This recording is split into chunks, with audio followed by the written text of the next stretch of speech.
All right, so what thoughts? My thoughts? Yeah. I mean, it wasn't to me, there wasn't anything that made me not intuitively know what to do. I mean, I didn't know what Absolutely buttons to hit. stunning. That's absolutely stunning to me. But yeah, that was the whole reason I picked that. Well, I assumed that you guys like soft pitched it to me just so you can like massively brutalize me later, which I'm sure is coming. But no, like, I mean, I wasn't surprised. Like, there wasn't a whole lot going on for me to be like, I don't know what to do. Like, I didn't know what buttons to hit, but I mean, that was easily, figured out. Since I was on, easy to start with. I mean, it was a good game. There's nothing wrong with it. It definitely is challenging and, has a lot to manage, especially when you bump up the settings. Uh, Yeah. but no, like, I don't know, just I guess from playing games, I just assumed that, the thing falling from the sky, I needed to interact with it somehow. Um, so no, didn't really catch me off guard there. Like, there were things like the little spaceship aliens, I don't know, whatever. And then like obviously learning the limited amount of shots, and then when you get shot in the middle, then you can't shoot for a while, and eventually they take your bullets and all that. I mean, like, those things were learning curves, but nothing that made me too frustrated. I had that weird like where I know that I hit the button to shoot, but it didn't send the missile. I think that's what happened with that green one that caught me off guard that was like on screen the whole time. I feel like I sent a missile at it and was confident that it was gonna hit target, and so I didn't need to worry about it anymore, and so it just disappeared to me, even though obviously hadn't happened. It's called the mental stack. You have all these things you have to worry about, and Yeah. thought you got rid of something, It so went it just off disappeared priority, from your, yeah, from your and so mind. it no longer existed. Yeah, even though clearly it did.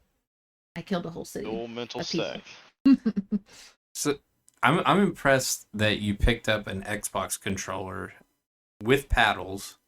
Uh-huh. Right? So you had all those inputs to choose from, and you Right. figured out very quickly that there just was not any other inputs to have. Yeah, I mean, I went through the gambit of like pressing all the buttons. I mean, me pressing the paddles like before I started the game is what was changing the colors, so I assumed that that didn't have any relevance to the game. And so I knew that since it was an older game that my input options were probably pretty limited. Not that older arcade games can't have a ton of inputs, but most of them don't. And so I was just like, start with A. That's Hope something that does something. that's something that new gamers usually don't intuitively think to do is push buttons Yeah. to see what they do. Yeah.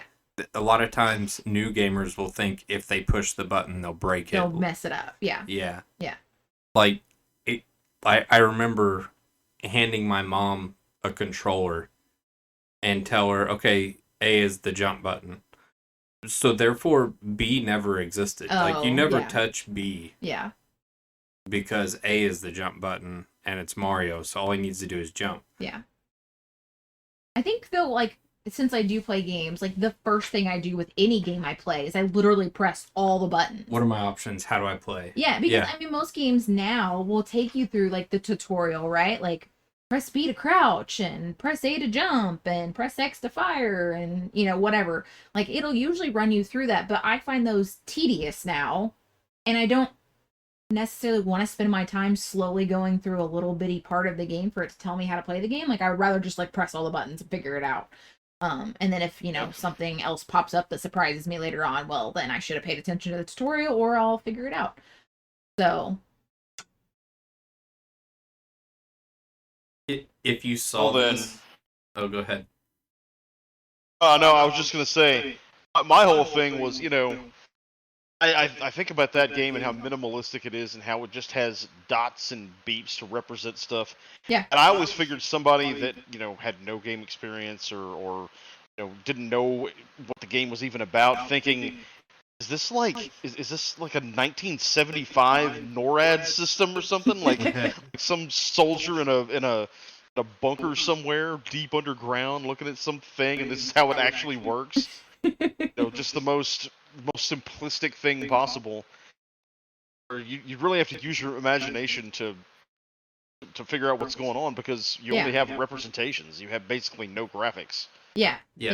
Which is why like the sound part comes in handy, right? Like those guys are, I could be wrong, but they're aliens to me because they make a little alien-y shit, sounds as they come down, even though they're just a little dash or whatever. Like, yeah, literally 3 squares. Their sprite is 3 squares in a row. Yeah.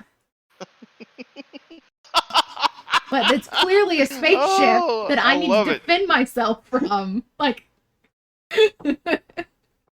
video game brain. That's it.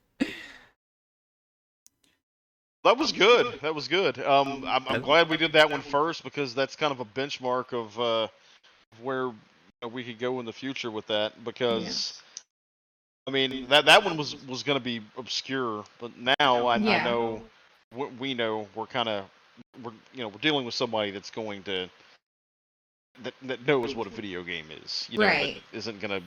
They're not starting from zero. Yeah. Right. Yeah.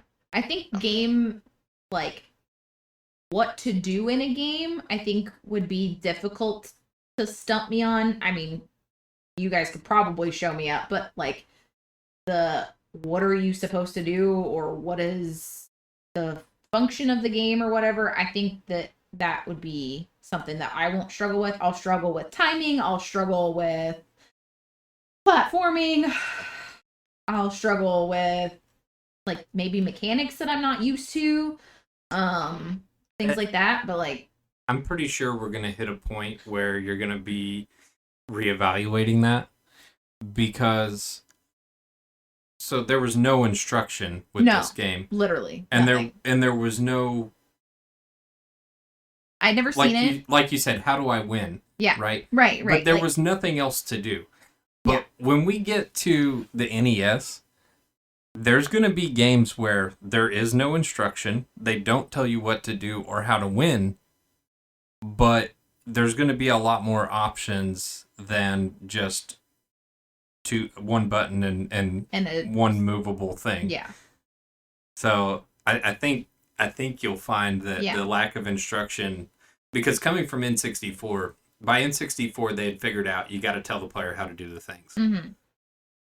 Yeah. And they didn't always do that very well. Yeah. Especially on NES. Yeah. No, I agree. Like, I'm sure that there's going to be like puzzles that I have struggle with. Sometimes I have struggles with puzzle games. Sometimes I think about stuff differently than I think that most people or most programmers do, and so puzzles are difficult for me sometimes because I don't see the obvious way like you do, which I know drives you nuts. Which, Ryan, you'll have plenty of experience with that when we play Portal, but oh, that's gonna be a thing. Yeah, that is gonna be a thing. I feel like Portal is definitely one of those games. It's on the menu. I feel like Portal is definitely one of those games that if you don't mesh with the other person playing, it can be very trying. Yes, it can. There were definitely parts. It's like putting IKEA furniture together. That's gonna be when one of you doesn't know what a screwdriver is. Yeah, that's gonna be a problem. Yeah, so that'll be interesting. All right, well, I can think of some more things we could do, or some more games we could do on this. But this was a good start. This was a surprising start, I think. Awesome. I guess this is the part where we have to pick game versus girl. Oh, she slayed it. I'm going girl. It. Yeah, she wrecked it. Ding, ding, ding. It not only didn't drive her into fits. No. I mean, she just owned it. Yeah. I mean, there were like a little slight frustrations, like when it kicked it up or whatever. And like I said, feeling like I gave it an input, but it didn't listen to it, which That could be lots of different things. that and could be so- emulation. Yeah, exactly. I It mean, could we be didn't plug the lots. Atari in to play it on cartridge, so It could be lots and lots of different things, but that was fine. But it was still like exhilarating to play. Like I was like, like cool. on I think it was edge. great. Yeah. Me too. It was good. All right, we're Did I gonna do anything definitely wrong? pay you back for that. No, I mean there was nothing to do wrong, really. Well, I mean, Yeah. I guess you could have, right? I mean, you committed you allowed genocide to be I committed. I killed millions of people, undoubtedly. Like, that's a for sure thing. I obviously didn't win, so there's that. Yeah, I assume there is a kill screen for this, at least on Atari or on arcade. Kill screen, you mean like when you lose the game? No, like like when you hit the the like highest score You hit the- achievable. yeah, I or mean, most something like that. Like, most of those boards had a ceiling. Most arcade boards at the time had a ceiling. oh, like a level or like a ramp up Yeah, like either amount. I don't know if there was a level limit or what, but like Donkey Kong, Mhm. you can actually hit a kill screen on Donkey Kong where the board basically says, "Oh, I can't do anymore." Same Gotcha. thing with Pac-Man. I think, Yeah. yeah, I want to say Pac-Man's 255 or something like that. Yeah, Yep. I love me some Okay, Pac-Man. I'm probably wrong, but yeah, I know what you're talking about now. You reach the end, and the processor just goes, "Nope." The game's like, you know what? I'm done playing with you. Yeah, that's pretty much what that's what happens. Yeah.